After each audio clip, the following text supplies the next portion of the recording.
هرسة الشطة هعملها معاكم وهتقعد معاكم من السنة للسنة، استحالة تستغنوا عنها، هتستخدموها في معظم أكلاتكم. هنا عندي كيلو من الفلفل الحامي، بجيبه وبغسله وبسيبه يتصفى، وبعد كده بنشفه كويس وبشيل منه العنقود الأخضر ده اللي انتوا شايفينه، وبجيب الكبة.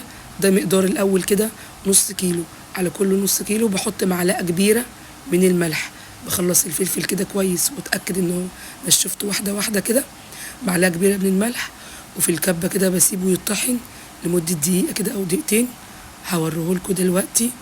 لازم يطحن كويس، والعلبة اللي نحضره فيها نكون متأكدين انها ناشفة مفيهاش اي نقطة مية.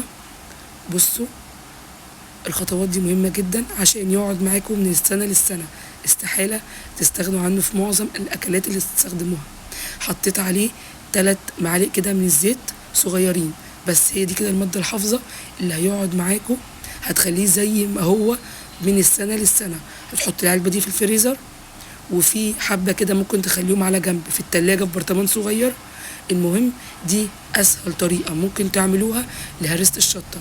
بصوا ما شاء الله شكلها عامل ازاي. بنغطيها كويس، واهم حاجه بنحط معلقتين الزيت من على الوش. ودي بقى اسهل طريقه ممكن تجربوها لهرسة الشطه، واضمن لكم هتقعد معاكم من السنه للسنه.